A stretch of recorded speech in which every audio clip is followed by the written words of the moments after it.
Shalom. First and foremost, I want to give all praises, honor, and glory to Yahweh, Bahasham, Yahushai, Bahasham, Recha, Kodash. Double honors to the elders and the apostles of Great Millstone, and peace and blessings to the elect. And today we're going to go into the book of 2 Chronicles, the 22nd chapter. And as we saw in the previous chapter, the life of, I believe it was Jehoahaz, Jehoram, not Jehoahaz, Jehoram. Yep, Jehoram, who was the son of Jehoshaphat, but lived wickedly, right? And, did a lot of things here, building up high places and compelling Israel or Judah to go in that way. All right. And so he ends up dying, but as it says, he was not buried in the city of David, or he was buried in the city of David, but not in the sepulchres of the kings. So here we see his son, Ahaziah, who doesn't fall too far from the tree. So let's read a little bit about him, right, and what's going on in here. Now, keep in mind that this is in parallel with what's going on in the book of Kings. However, it's from different perspectives or different sides. Okay, so this is more so from the side of Judah, right, the kings of Judah, that we'll go into. So the 2 Chronicles Chapter 22, verse 1. And the inhabitants of Jerusalem made Ahaziah, the youngest son, king in his stead. For the band of men that came with the Arabians to the camp had slain all the eldest. So Ahaziah, the son of Jehoram, king of Judah, reigned. And remember, in the previous chapter, this was something that the Lord forewarned, or it wasn't even a warning, it was more like a judgment that came upon Jehoram for the wickedness that he did. Right, and so when we go to 2 Chronicles 21 and 17, it says here, and they came up and and this being the Philistines and the Arabians, right, verse 16. Moreover, the Lord stirred up against Jehoram the spirit of the Philistines and of the Arabians that were near the Ethiopians. And they came up to Judah and brake into it and carried away all the substance that was found in the king's house, and his sons also and his wives, so that there was never a son left him, save Jehoahaz, the youngest of his sons. So, coming in here, and I believe that Jehoahaz here is also referred to as Ahaziah.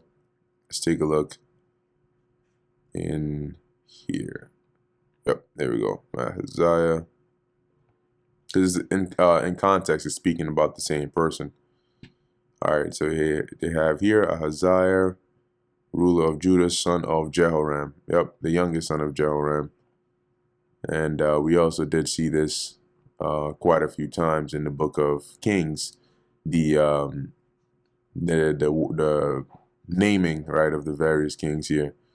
So let's take a look actually in 1 Kings or 2 Chronicles 21.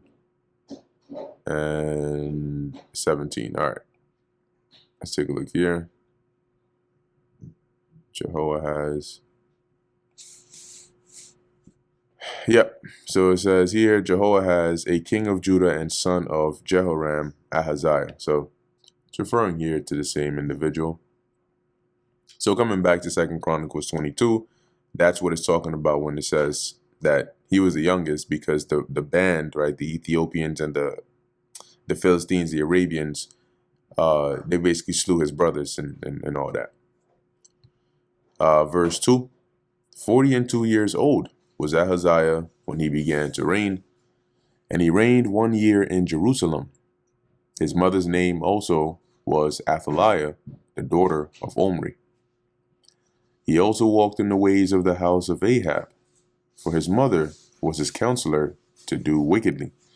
So what that means is he continued in the idolatry, right? The idol worship, the wicked ways that Ahab, stayed in. Here we see Ahaziah followed in those ways as well, due to heavy influence from his mother. All right. So you can definitely see that Athaliah here, had a real wicked spirit on her, in the sense of even prior to doing what she did, as we're about to read, she was counseling Ahaziah, right, in wickedness, which goes to show you, and you see that often in like these scenarios, right, where you have the queen mother, and she's really, she's not openly, running things, but she's doing it through her son, or the king, controlling them like a puppet.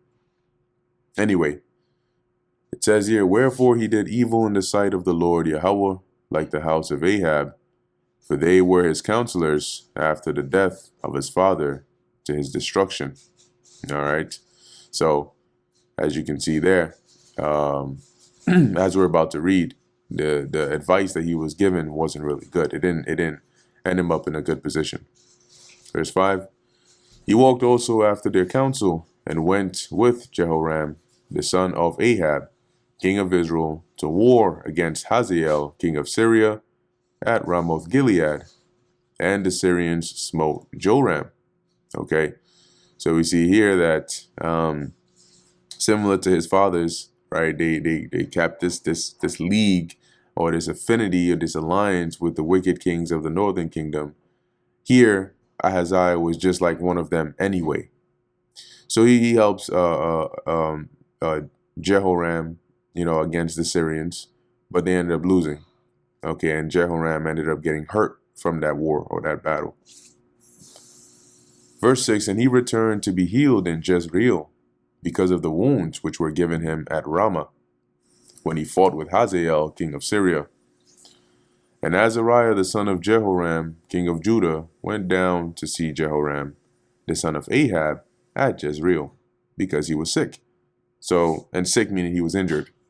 So Ahaziah goes there, see how he's doing, and so on. And the destruction of Ahaziah was of God by coming to Joram. So Joram, Jehoram, interchangeable. But the Most High set it up to where Ahaziah would be destroyed at that time as well.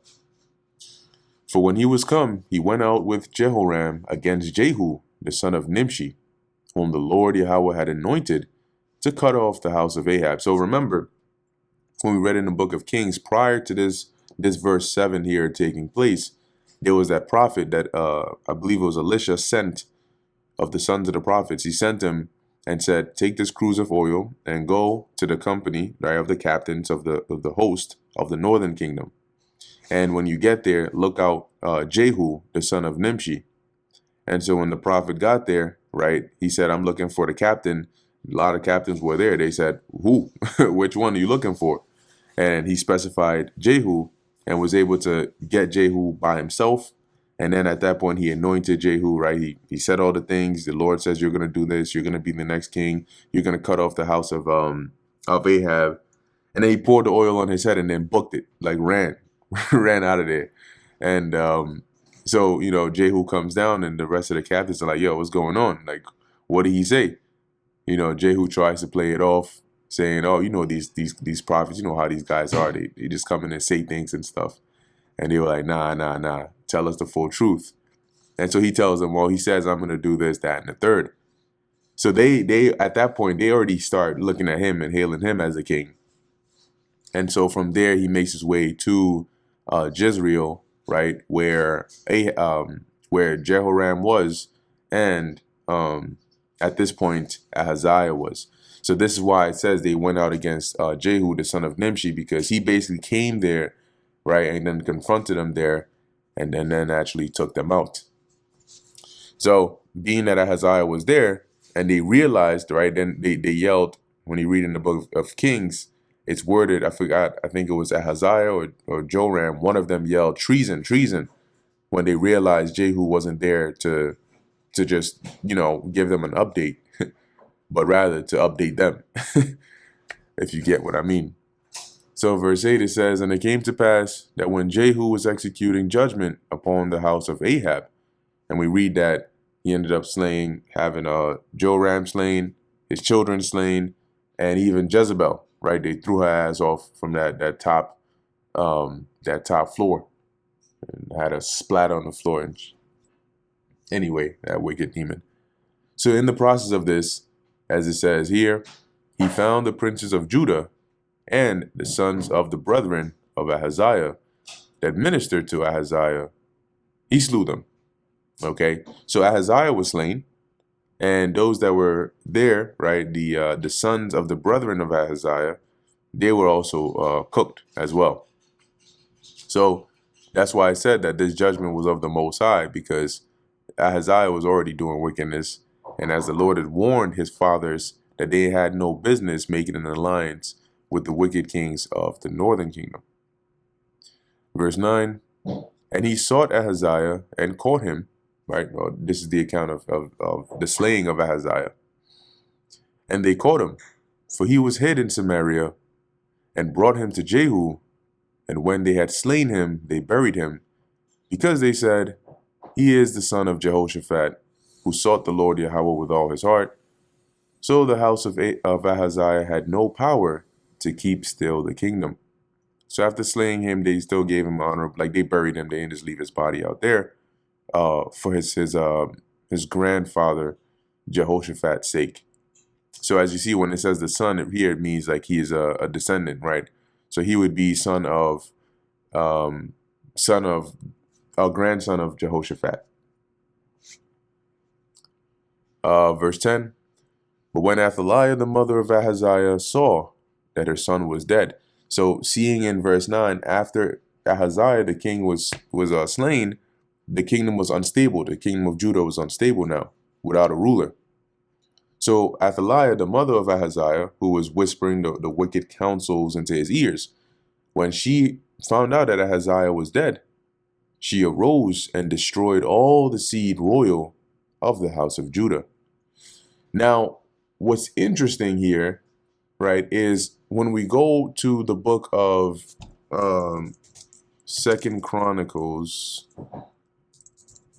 Chapter 21, right, when we read before, Jehoram, which was the father of Ahaziah, did something similar in the sense that when we read it here, right, verse 4, now when Jehoram was risen up to the kingdom of his father, he strengthened himself and slew all his brethren with the sword, and divers also of the princes of Israel.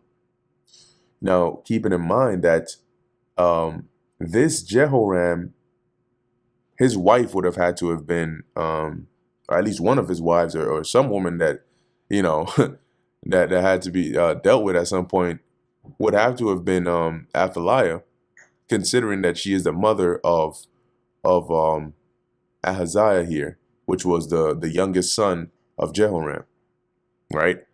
And so though her name is not mentioned in here, you know, if she's considered the mother of Ahaziah here, then she would have had some marriage or relationship to Ahaziah's father, which was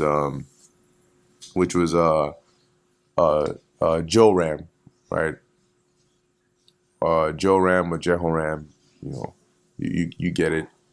But the point here is, during the reign of the father of Ahaziah, he ends up slaying all his brethren when he came up to the throne. And now we see here that when Athaliah found out that her son was dead, she ends up slaying all the seed royal. So it could be that she probably had some influence as well, you know, over her husband, which would have been the father of Ahaziah, in terms of, you know, how women are, you know. She possibly could have influenced him as well, just as she influenced her son. And now having the opportunity, she just did it herself. Right? She like it says, she destroyed all the seed royal of the house of Judah, meaning she set it up, being the so-called queen mother or whatever, to have all those children slain. But Jehoshabeath, right, or Jehoshabeth, the daughter of the king, took Joash, the son of Ahaziah, and stole him from among the king's sons that were slain, and put him in his nurse in a bedchamber. So before they were able to slay all the children, Jehoshabeth ended up sneaking one of them, being Joash, right, She ended up sneaking one of them and hiding him and his nurse, the woman that takes care of him. So Jehoshabeth, the daughter of King Jehoram, the wife of Jehoiada the priest. So Jehoshabeth, the daughter of King Jehoram, meaning she was the sister of Ahaziah, the king of Judah who got slain by Jehu, right? So she was the sister of Ahaziah. And so when she saw this here, that Athaliah was trying to slay all of basically her nephews, right? Because it would be her brother's children. She ended up sneaking one of them, right, and the nurse, and hiding them. So Jehoshabeth, the daughter of King Jehoram, the wife of Jehoiada the priest, for she was a sister of Ahaziah, hid him from Athaliah, so that she slew him not. And he was with them hid in the house of God 6 years, and Athaliah reigned over the land. So nobody knew that he was of the seed royal, and he was being hid over there in the temple, right, so that he would be protected, while Athaliah, with her wickedness, reigned over Judah for 6 years. So that brings us to the end of the book of 2 Chronicles, the 22nd chapter. Lord willing, this was edifying to the elect. In closing, I want to give all praises, honor, and glory to Yahweh, Bahasham, Yahweh Shai, Bahasham, Recha Kodesh. And until next time, Shalom.